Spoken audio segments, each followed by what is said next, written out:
বর্তমান যুগেও অনেক গোবর মার্কা মস্তিষ্কের মধ্যে এটাই চিন্তা, নেতা হইতে হলে টাকা থাকতে হয়। টাকা থাকতে হয় মানে আমারে খাওয়াবে একজন নেতা এসে 500, আরেকজন 1000, আরেকজন 2000, এইভাবে 500 কোটি খরচ করে তাকে আমরা নেতা বানাবো।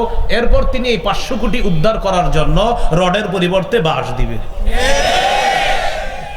আমাদের মাথায় ঢুকছে যে নেতা হতে গেলে কি লাগে, এটা কিন্তু আগেও ছিল এই কথা। তো বনি ইসরাইল বলল কি, তার তো টাকা পয়সা নাই, সে কিভাবে নেতৃত্ব দিবে? শামবিল নবী বললেন তার টাকা নাই, তবে দুইটা যোগ্যতা আছে। সুবহানাল্লাহ। জাদাহু বাসতাতান ফিল ইলমি ওয়াল জিসম, আল্লাহ তাকে প্রচুর বিদ্যা দান করেছেন, তার সিনা ভর্তি বিদ্যা আর বিদ্যা। আর জিহাদের ময়দানে নেতৃত্ব দেওয়ার জন্য তার শারীরিক যে শক্তি দরকার এটাও তার আছে, 2 গুণ আছে টাকা পয়সা না থাকলেও। অতএব তাকে তোমরা নেতা মেনে নাও। শামবিল আলাইহিস সালাতু ওয়াস সালাম তালুতকে নেতা মানার জন্য বলল, এবার বনি ইসরাইল রাজি হলো। তালুত তাদেরকে নিয়ে রওনা করলেন, বাইতুল মুকদ্দাস উদ্ধার করবে। যার বিরুদ্ধে লড়াই করবে তার নাম জালুত। কি নাম? জালুত। তার বিরুদ্ধে লড়াই করার জন্য গেলেন, লম্বা আলোচনা। তালুত জালুতের বিরুদ্ধে লড়াই করতে যাওয়ার পর তাদের সাথে লড়াইয়ে মাশাআল্লাহ আল্লাহ তাআলা তালুত বাহিনীকে বিজয় দান করতেছে। সুবহানাল্লাহ। তবে ওই যে জালুত যে পালোয়ান, এই পালোয়ানের সাথে কেউ সাহস করে না মাঠে যাওয়ার, কারণ জালুত বারবার মাঠে এসে বলে আমার সাথে কে লড়াই করবে আসো, কিন্তু কেউ সাহস করে না তার সাথে লড়াই করার। তালুত বাহিনীর মুজাহিদদের মধ্যে দাউদ নবীর 2 ভাই ছিল। সুবহানাল্লাহ। কোন নবী? দাউদ নবীর 3 ভাই। 2 ভাই গেছে জেহাদে, আর দাউদ নবী সবার ছোট ভাই, তিনি বাবার সেবা করার জন্য রয়ে গেছে। বাবা দাউদ নবীকে পাঠাইলেন, বাবা দাউদ তুমি একটু যাও, গিয়ে দেখো তো তোমার বড় 2 ভাইয়ের কি খবর। দাউদ নবীর বয়স তখন 16 বছর। তিনি গেলেন বড় 2 ভাইকে তালাশ করার জন্য। তাদেরকে তালাশ করতে গিয়ে দেখে মুসলমানদের জয় ঘোষণার জন্য শুধু একটা বাধা, জালুতকে পরাজিত করলেই মুসলমানদের জয় নিশ্চিত, আর বাইতুল মুকদ্দাস তাদের অধীনে চলে আসবে। কিন্তু কেউ সাহস করতেছে না। দাউদ নবী গেলেন বাদশা তালুতের কাছে, গিয়ে বললেন কি ব্যাপার, আপনারা কেউ যাচ্ছেন না কেন? যদি কেউ না যান আমারই পাঠান। দাউদ নবী বললেন তুমি ছোট মানুষ, বয়স মাত্র 16, তুমি কি করো? আরে আপনারা কেউ যাইতেছেন না, একজন তো যাবে, তো সে একজন আমারে পাঠান, হয়তো আমি শহীদ হব, না হয় গাজী হব। প্রথমে সবাই বলছে বাহিনীর, না না না না এরা পাঠান না। দাউদ নবী বুঝাইলেন যদি না পাঠান তা তো আপনারা কেউ যাচ্ছেন না, একজন তো যেতেই হবে, সে একজন আমারে পাঠান, যেহেতু কেউ যান না। তখন অগত্যা উপায় না দেখে বললেন ঠিক আছে তুমি যখন যেতে যাচ্ছ যাও। 16 বছরের দাউদ নবী পালোয়ান জালুতের সামনে গেছে একটা পাথর নিয়ে। জালুত তো হাসাহাসি করতেছে, এটা কোনো কথা, কে আসতেছে আমার সামনে? দাউদ নবী আল্লাহর নাম নিয়ে পাথরটা মারছে জালুতের বরাবর, জালুতের মাথার পাশ দিয়ে আঘাত করে সাথে সাথে জমিনে লুটায় পড়ছে। দাউদ নবী জালুতকে পরাজিত করে দেয়। 16 বছরের দাউদ নবীর কাছে, তখনও নবী হয় নাই, জালুতের মতো পালোয়ান পরাজিত হয়ে গেছে। পরবর্তীতে আল্লাহ তাআলা দাউদ নবীকে নবুয়ত দান করে, আবার রাজত্ব দান করে। মনে রাখবেন দাউদ নবী ওই নবী যাকে আল্লাহ একসাথে নবুয়ত এবং রাজত্ব, বাদশাহী 2টা দান করছে। বাইতুল মুকদ্দাসকে কেন্দ্র করে দাউদ নবী শাসন করলেন 40 বছর। কয় বছর? দাউদ নবী চলে যাওয়ার পর তার সন্তান সুলাইমান আলাইহিস সালাম, তিনিও 40 বছর শাসন করলেন। 40 দুগুণে কত? এই 80 বছর ভালো ছিল আপনার। এরপর বনি ইসরাইলের মাঝে তাওহীদবাদী ছিল, কিন্তু আস্তে আস্তে আবার তারা আল্লাহর অবাধ্যতায় লিপ্ত হয়ে গেল। এক পর্যায়ে এরকম লিপ্ত হতে হতে তাদের কাছ থেকে আবার বাইতুল মুকদ্দাস ছুটে যায়। কেন ছুটে? কারণ বাইতুল মুকদ্দাস থাকবে কাদের কাছে? শুধুমাত্র তাওহীদবাদীদের কাছে। তো ইহুদিদের দাবি হলো এটা আমাদের। আসলে তো প্রথম তারা না, প্রথম তো আমি বলছি যে কেনানি, আমরীয়, হেক্সোস, ফিনিশিয়ান, ব্লেসড, এটা কিন্তু আমি বলেছিলাম শুরুতে। তো তাদের দাবি এটা তাদের। আমি বললাম তো যে কোনো আপনি একজন ইহুদিকে বলেন, কারোর সাথে বসতে বলেন যে প্রমাণ করুক এটা তারা পূর্বে ছিল না, প্রমাণ করতে পারবে না, শুধু জোরে, গায়ের জোরে। এইভাবে করতে করতে আধুনিক কালে 1917, কত? 1917-তে ফিলিস্তিনে ইহুদিদের সংখ্যা ছিল মাত্র 8%। কত পার্সেন্ট? 8%। ইহুদিরা একটা টার্গেট করলো, সারা পৃথিবীর ইহুদিদেরকে কৌশলে ফিলিস্তিনে আনবো, আনার পর আমরা বাইতুল মুকদ্দাসকে কেন্দ্র বানায়া সারা দুনিয়া আমরা শাসন করব। এটাকে আরবিতে বলা হয় সাইহুনিয়া, ইংরেজিতে বলা হয় জায়োনিজম। কি বলা হয়? জায়োনিজম। আরবিতে বলা হয় সাইহুনিয়া। এই জায়োনিজম, এটার থিওরি হলো তারাই পুরো পৃথিবী শাসন করবে আর এটার কেন্দ্র বানাবে বাইতুল মুকাদ্দাস। তাদের দুর্বিসন্ধি কি জানেন? বাইতুল মুকাদ্দাস থেকে তারা জায়গা দখল করতে করতে মদিনা পর্যন্ত তাদের কেন্দ্র বানাবে। কি পর্যন্ত? মদিনা, এটা তাদের টার্গেট। এই লক্ষ্যে তারা ফিলিস্তিনিদের কাছ থেকে জমি ক্রয় করা শুরু করলো। কম দামি জমি তারা বেশি দামে ফিলিস্তিনিদের কাছে কিনতে লাগলো। তখন ভারত উপমহাদেশের ওলামায়ে কেরাম আলহামদুলিল্লাহ বলেন, দারুল উলুম দেওবন্দের আলেমরা ফতোয়া দিয়েছিলেন, ফিলিস্তিনিদেরকে বলেছিলেন আপনারা ইসরায়েলিদের কাছে জমি বিক্রি করেন না, তাদের নিয়ত ভালো না, ইহুদিদের কাছে জমি বিক্রি জায়েজ আছে। কিন্তু তখন আলেমরা ফতোয়া দিছে প্রেক্ষাপট অনুযায়ী, না জমি বিক্রি করলে সমস্যা হতে পারে। ইসরায়েলিরা জমি কিনতে কিনতে আস্তে আস্তে তাদের সীমানা বাড়াইলো। 1917-তে যেখানে ছিল 8%, 1948-এ সেটা হয়ে গেল 38%। 38% হওয়ার পর দালাল কিছু রাষ্ট্রকে তারা হাত করে 1948-এ তারা একটা রাষ্ট্র গঠনের দাবি করলো। সেই রাষ্ট্রের নাম দিল ইসরায়েল। এটাই হলো বর্তমান ইসরায়েল। ইসরায়েল কার নাম? ইয়াকুব নবীর নাম। আরে মনে না, কার নাম? ইয়াকুব নবী না, তারা বনি ইসরায়েল, তো সেখান থেকে তারা নাম দিছে ইসরায়েল। তো এইটা নাম দেওয়ার পর 1948-এ তারা একটা স্বাধীন রাষ্ট্র ঘোষণা করলো। এরপর তারা এই ইসরায়েলকে কেন্দ্র বানায় একের পর এক ফিলিস্তিনের উপর হামলা করা শুরু করলো। তারা এইভাবে তাদের এই হামলার প্রতিহত করার জন্য যদিও 3টা রাষ্ট্র চেষ্টা করেছিল 1967-তে, মিশর, তুরস্ক আর হলো আপনার সিরিয়া। মিশর, জর্দান, সিরিয়া। মিশর, জর্দান আর সিরিয়া। 1967-তে এই 3 রাষ্ট্র মিলে ইসরায়েলকে প্রতিহত করার চেষ্টা চালিয়েছিল। ইসরায়েল 6 দিনে তাদেরকে ধরাশয়ী করে ফেলছে। কয় দিনে ধরাশয়ী? কিভাবে হলো? তখন একটা মুনাফিকি কাজ সংগঠিত হয়েছিল, একটা মুনাফিকি আচরণ হয়েছিল। যেই মুনাফিকিটা করেছিল আমাদের পার্শ্ববর্তী রাষ্ট্র। এই মুনাফিকির কারণে 1967-তে ইসরায়েলিরা আপনার 3টা রাষ্ট্রকে 6 দিনে ধরাশয়ী করেছে। যদিও ওই 3 রাষ্ট্রের স্লোগানটা বেশি সুন্দর ছিল না। মুসলিম 3টা রাষ্ট্রেরই স্লোগান ছিল জাতীয়তাবাদের স্লোগান। তারা স্লোগান দিয়েছিল আল ইজ্জাতু লিল আরব। এই স্লোগানটা আসলে ইসলাম সমর্থন করে না। এরপর থেকে ফিলিস্তিনের পক্ষে মুজাহিদরা সুন্দর একটা স্লোগানের মাধ্যমে ফিলিস্তিনের পক্ষে লড়াই করা শুরু করলো। তাদের স্লোগান আল ইজ্জু লিল্লাহ, ইজ্জত আল্লাহ, সম্মান আল্লাহর। আগের স্লোগানটা ছিল জাতীয়তাবাদের, আর মুজাহিদদের স্লোগানটা হলো আল্লাহর স্লোগান, যে সম্মান আল্লাহ, সম্মান আল্লাহ। এই জন্য ফিলিস্তিনের পক্ষে মুজাহিদ যারা লড়তেছে, আমরা আশাবাদী তাদেরকে এখনো পরিপূর্ণভাবে ধরাশয়ী করা সম্ভব হয়নি, হবেও না ইনশাল্লাহ, যতদিন না চূড়ান্তভাবে ফিলিস্তিন মুসলমানদের না হচ্ছে। এই মুসলমানদের জন্য আমাদের দোয়া করা। তা আমরা কি করব? আমরা দোয়া করব, আমরা আন্দোলন করব, আমরা প্রতিবাদ জানাবো। আমরা মুনাফিক রূপী মুসলিম শাসকদেরকে আমরা প্রতিবাদের মাধ্যমে তাদেরকে কথা বলাতে বাধ্য করতে হবে। আমি আপনি কথা বললে যতটা কাজ হবে, মুসলিম শাসকরা কথা বললে এর চেয়ে বেশি কাজ হবে।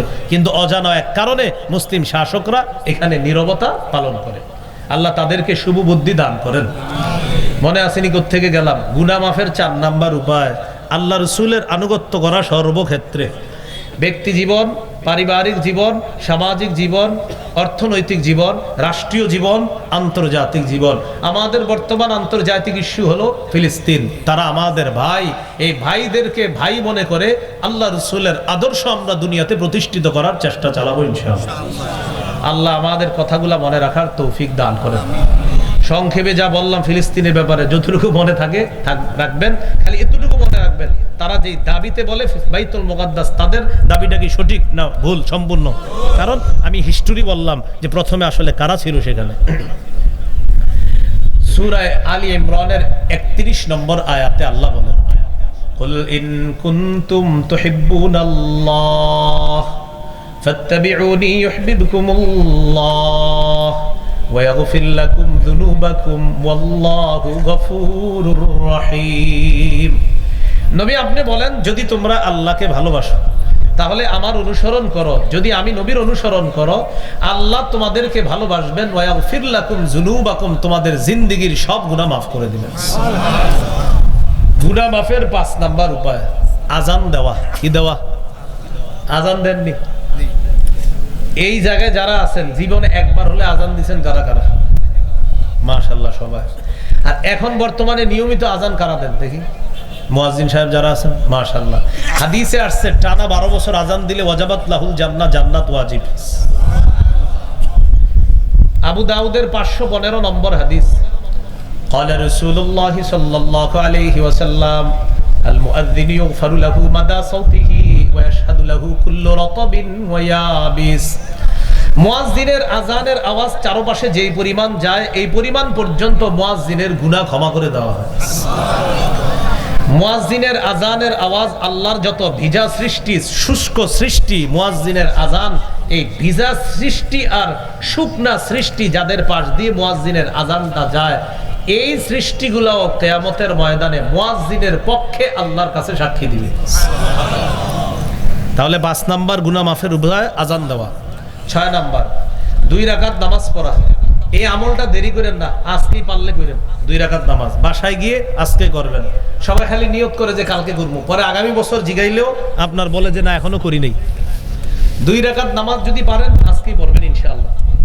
আবু দাউদের 1521 নম্বর হাদিস, এই হাদিসের মধ্যে আছে قال رسول الله صلى الله عليه وسلم ما من عبد يذنب ذنبا فيحسن الطهور فيقوم فيصلي ركعتين إلا غفر الله له ذنبا। রাসূলুল্লাহ সাল্লাল্লাহু আলাইহি সাল্লাম বলেন, কোন ব্যক্তির গুনাহ হয়ে যাওয়ার পর সে যদি সুন্দরভাবে পবিত্রতা অর্জন করে 2 রাকাত সালাত আদায় করে, তার সালাম ফিরানো শেষ, তার গুনাহ শেষ। আল্লাহ তার জিন্দেগীর সব গুনাহ মাফ করে দেয়। 7 নাম্বার গুনাহ মাফের উপায় নিয়মিত 5 ওয়াক্ত নামাজ পড়া। সহিহ বুখারীর 526 নম্বর হাদিস, এক ব্যক্তি রাসূলুল্লাহ সাল্লাল্লাহু আলাইহি সাল্লামের কাছে এসে একটা গুনাহের কথা বললেন। ওই মুহূর্তে আল্লাহ সূরা হুদের 114 নম্বর আয়াত নাযিল করে দিলেন। সুবহানাল্লাহ। আল্লাহ তাআলা বলেন, ওয়া আকিমিস সালাতা তারাফাইন নাহারি ওয়া যুলাফাম মিনাল লাইল ইন্নাল হাসানাতি ইউযহিবনাস সাইয়্যাত। তুমি দিনের 2 প্রান্তে নামাজ কায়েম করো, রাতের কিছু অংশে নামাজ পড়ো, অর্থাৎ 5 ওয়াক্ত নামাজ পড়ো, নিশ্চয়ই পুণ্য পাপের কাজকে দূর করে দেয়। এখানে পুণ্য দ্বারা উদ্দেশ্য 1 নাম্বার 5 ওয়াক্ত নামাজ। যারা নিয়মিত 5 ওয়াক্ত নামাজ পড়বে আল্লাহ তাদের গুনাহগুলা ধুয়ে মুছে সাফ করে দিবে। তো এই আয়াত নাজিল হওয়ার পর যে সাহাবী আসছে সমস্যা নিয়ে, হুজুর আমার পাপ, এটা কি আয়াত আমার জন্যই শুধু? নবীজি বললেন না, বাল লিজামিই উম্মতি, সারা পৃথিবীতে আমার যত মুসলমান উম্মত সবার জন্য এই আয়াত। তাহলে 7 নাম্বার 5 ওয়াক্ত নামাজ পড়া, পড়ব তো ইনশাআল্লাহ। সূরা বাকারা 238 নম্বর আয়াতে আল্লাহ বলেন, হাফিজু আলাস সালাওয়াতি ওয়াস সালাতিল মুস্তা, তোমরা নামাজ সমূহের প্রতি যত্নবান হও, বিশেষ করে আসরের নামাজ। আসরের নামাজ কেন? আসরে কেউ থাকে বাজারে, কেউ থাকে মাঠে, আর মা বোনরা চুলার সামনে থাকে। ভাতটা সিদ্ধ হইলে আসরটা পড়বো, আলুটা সিদ্ধ হইলে আসরটা পড়বো, এই সিদ্ধ করতে করতে সূর্য হলুদ বানায়। আর আমরাও অলসতা বশত সূর্যটা হলুদ বানাই। এই সূর্য হলুদ বানায়া যারা আসর পরে, বলে নাই যে পরে না, বলছে নবীজি যারা সূর্যটা হলুদ ইচ্ছা করে বানায়া আসর পরে, তিলকা সালাতুল মুনাফিকিনা, তিলকা সালাতুল মুনাফিকিনা, তিলকা সালাতুল মুনাফিকিনা।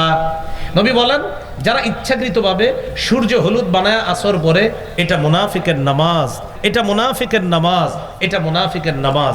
আবু দাউদ 413 নম্বর হাদিসে আছে যে নবী বলছেন এটা মুনাফিকের নামাজ, এটা মুনাফিকের নামাজ, এটা মুনাফিকের নামাজ।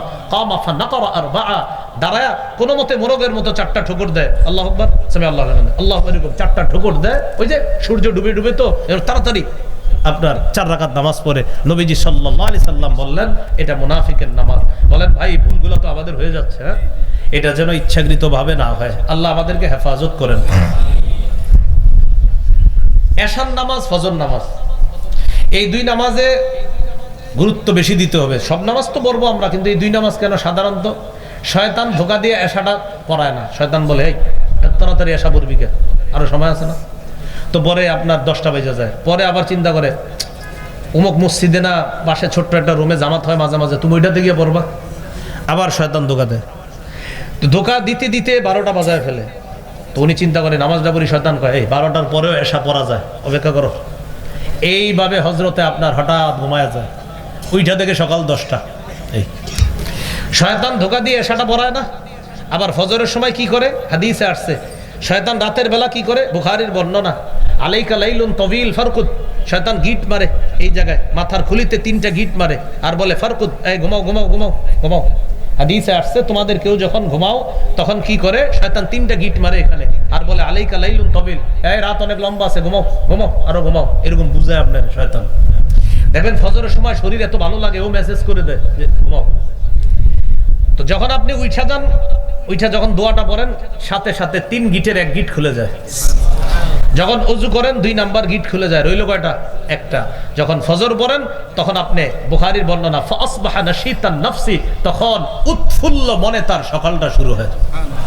ইনশাআল্লাহ আমার একটা সংকলন আসবে বাজারে, উৎফুল্ল মনে প্রভাত, ইনশাআল্লাহ একটা কিতাব আসবে, উৎফুল্ল মনে প্রভাত। তো এই হাদিস থেকে অনুপ্রাণিত হয়ে কিতাবটা ইনশাআল্লাহ রচনা করার চেষ্টা আছে।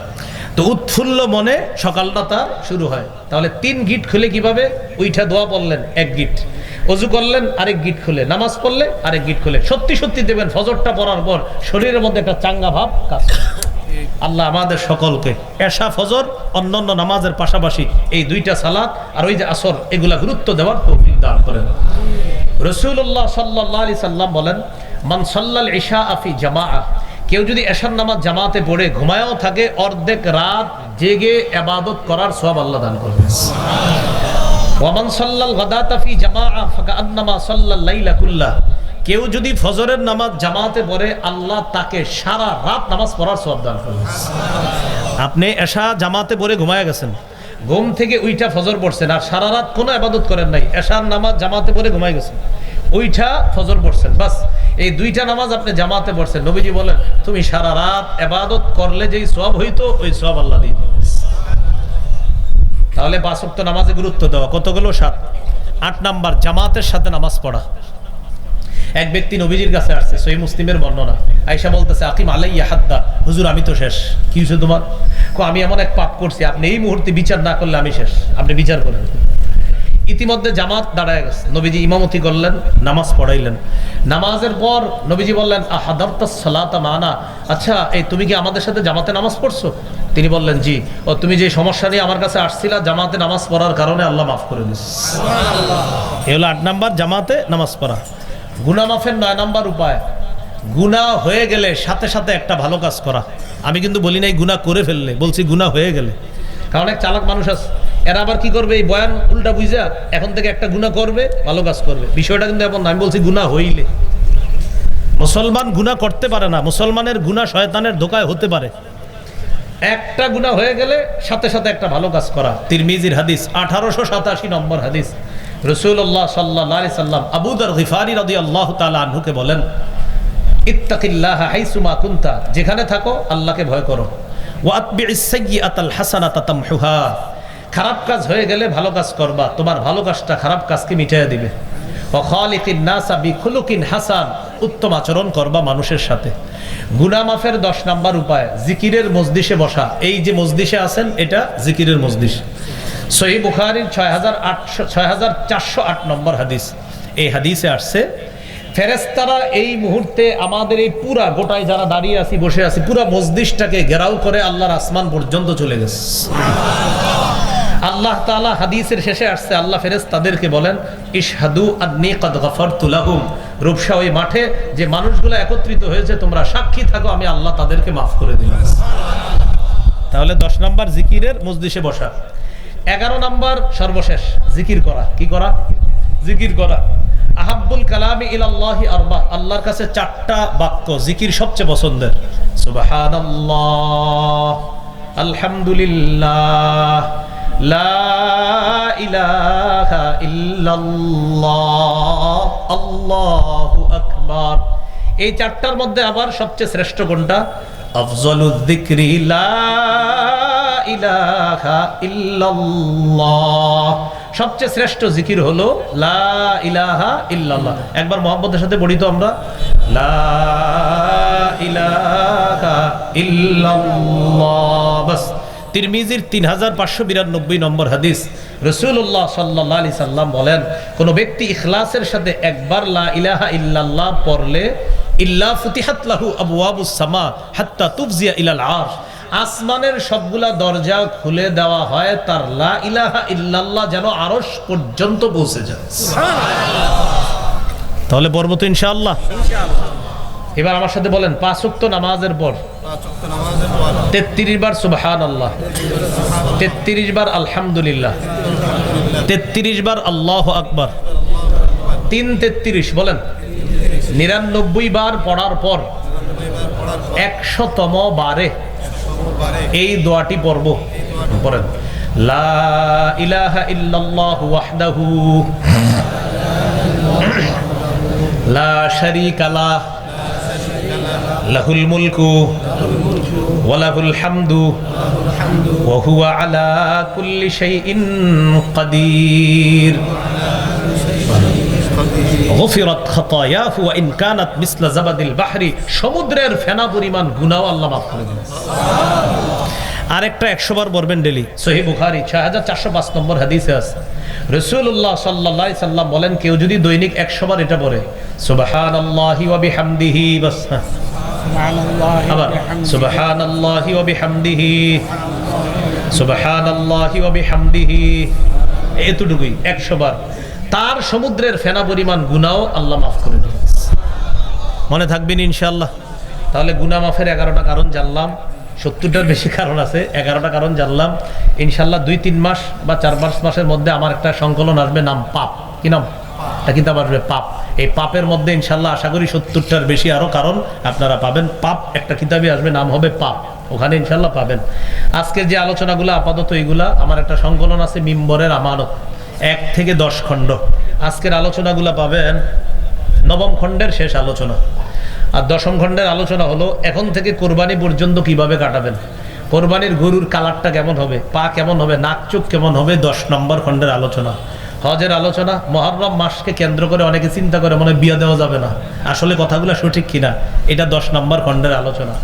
প্রথম খণ্ডের আলোচনা সন্তানের 64টি অধিকার, দ্বিতীয় খণ্ডের আলোচনা শিরিক বেদাত কুফর তাওহীদ, তৃতীয় খণ্ড হালাল হারাম, চতুর্থ খণ্ড স্বামীর 24টা অধিকার, স্ত্রীর 19টা অধিকার, পঞ্চম খণ্ড লা ইলাহা ইল্লাল্লাহর ব্যাখ্যা, ষষ্ঠ খণ্ড নামাজ, সপ্তম অষ্টম খণ্ড নাপাক পাকের মাসালা আর নামাজের মাসালা, নবম খণ্ড নামাজ, নবম খণ্ড যাকাত, রমজান, ঈদ, ঈদ পরবর্তী করণীয়, আর 10ম খণ্ড হলো ঈদ উল ফিতরের পর থেকে সফর মাস পর্যন্ত যে করণীয়গুলো আছে, এই আলোচনা 10ম খণ্ডের। যাদের প্রয়োজন হবে গাড়ির কাজ না ভাঙা, আমি গাড়িতে যাওয়ার আগেই যদি পারেন সংগ্রহ করে নেবেন। শর্ত হলো গাড়ির কাজ ভাঙা যাবে না। কি ভাঙা যাবে না? আপনারা তো মুসাফার দিকে কাজ ভাঙা যান, কিন্তু কাজ ভাঙা যাবে না। আল্লাহ আমাদের সকলকে এই 11টা উপায় অবলম্বন করে গুনাহ থেকে যেন মুক্ত থাকতে পারি, আল্লাহ তৌফিক দান করেন। আর খুলনার উলামায়ে কেরাম যদি আপনাদেরকে ফিলিস্তিন ইস্যুতে কোথাও একত্রিত হতে বলে, সবাই ইনশাআল্লাহ একত্রিত হওয়ার চেষ্টা করবেন। ঠিক আছে না? ইনশাআল্লাহ। হয়তো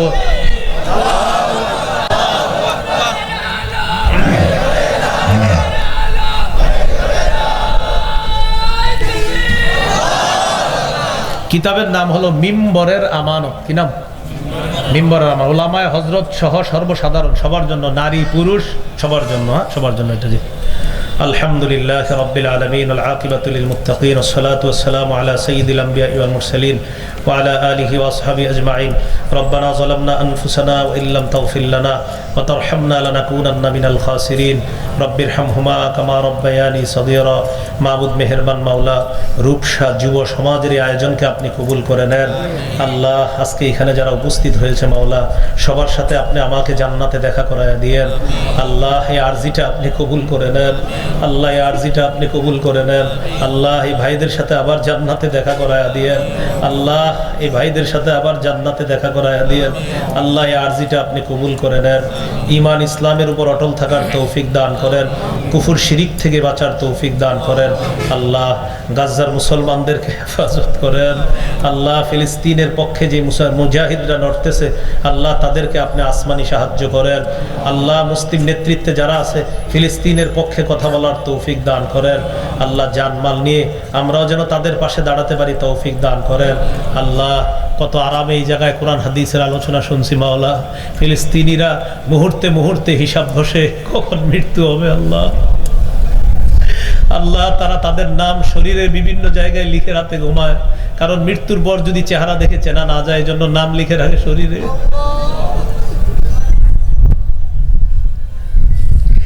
আল্লাহ মেহেরবানি করে তারা আমাদের ভাই, তাদেরকে আপনি হেফাজত করেন। আল্লাহ মা বোনদেরকে হেফাজত করেন, শিশুদেরকে হেফাজত করেন। আল্লাহ ফিলিস্তিনকে আপনি হেফাজত করেন। আল্লাহ আমাদের দোয়া আপনি কবুল করেন। আল্লাহ আমাদের দোয়া আপনি কবুল করেন। আল্লাহ আল্লাহ পৃথিবীর সর্বশ্রেষ্ঠ স্থানসমূহের মধ্যে তৃতীয় স্থান বাইতুল মুকাদ্দাস, এই বাইতুল মুকাদ্দাসকে আপনি তাওহীদবাদীদের দখলেই যেন থাকে আল্লাহ এমন ব্যবস্থা করে দেন। আল্লাহ আমাদের দোয়া আপনি কবুল করে নেন। আল্লাহ আমাদের দোয়া আপনি কবুল করেন। আজকের আয়োজন সফল করতে গিয়ে অর্থ শ্রম পরামর্শ দিয়ে যারা সহযোগিতা করেছে আল্লাহ তাদের অর্থ শ্রম পরামর্শকে আপনি কবুল করে নেন। তাদেরকে উভয় জগতে যাজায় খায়ের দান করেন। এই এলাকার উলামা, তুলাবা, সুলাহা, আওয়াম, মাদারিস, মাসাজিদগুলোকে আপনি কবুল করে নেন। সর্বসাধারণকে আপনি কবুল করে নেন। সর্বশেষ আপনার কাছে আমার বিশেষ আবদার আল্লাহ, আমি যাদের সামনে বৈশা কোরআন সুন্নাহর কিছু কথা বলি, যারা আমার সামনে বসে, আমি যাদের সামনে বসি, আমার উস্তাদ, আমার ছাত্র, আমার সহপাঠী, আমার মা বাবা, ভাই বোন, সবার সাথে আবার জান্নাতে দেখা করায় দিয়েন। রব্বানা তাকাব্বাল মিন্না ইন্নাকা আনতাস সামিউল আলিম ওয়া তুব আলাইনা ইন্নাকা আনতাত তাওয়াবুর রহিম। আল্লাহ আল্লাহ আল্লাহ।